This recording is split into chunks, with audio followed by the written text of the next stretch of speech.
Mapagpalang araw sa ating lahat.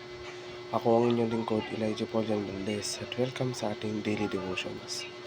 Ang ating verse for today ay nasa mga Hebreo, chapter 13, verse 5. Sinasabi dito na, huwag kayong magmukhang pera at masiyahan na kayo sa anumang nasa inyo.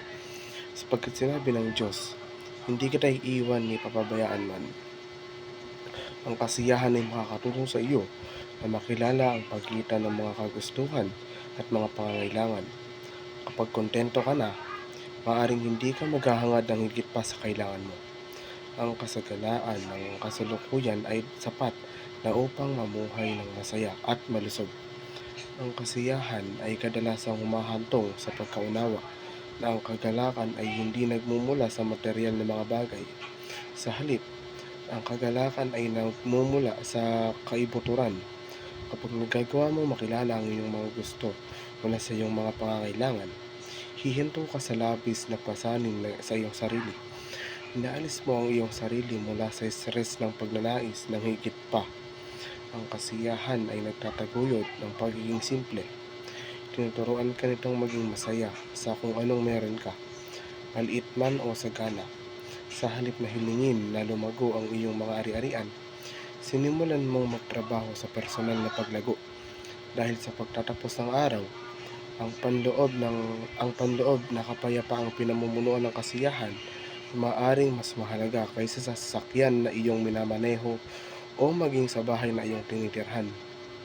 Kung nais mong madama ang kakanyahan ng kasiyahan, mahalagang magsanay ng pasasalamat. Magkakaroon ng kamalayan sa katotohanan na walang permanente. Unawain na ang mga materyal na bagay ay hindi kadalasang nagsusulong ng pangmatagalang kasiyahan, at napagtanto na ang buhay ay hindi isang karera o kompetisyon. Ito ay tungkol sa sariling kabuhayan. Kung mas nagpapasalamat ka sa kasalukuyan, mas magiging masaya ka. Minsan ang isang kondisyon sa kalusugan ng isip ay maaaring maging mas mahirap na makaramdam ng kasiyahan o panloob na kapayapaan. Kapag ito ang kaso, maaaring makakatulong ang therapy o pagpapayo. Ang isa pa, ang pangako ng Diyos na hindi kita iiwan, pababayaan, ay matatagpuan sa maraming aklat ng Biblia, sa luma at sa bagong tipan. Sa pangakong ito, makatitiyak tayo na siya ay laging kasama natin at hinihikayat na laging kasama ng Diyos sa pananampalataya at espiritu. Ano man ang ating nakaraan, palagi tayong magsisi at makakabalik sa pagmamahal na awa at biyaya ng Diyos. Pasalamat tayo sa maluwalhating pag-ibig at habag ng Diyos sa atin. Muli, ako ang inyong lingkod, Elijah Paulian Valdez. At dito na nagtatapos ang aking daily devotions.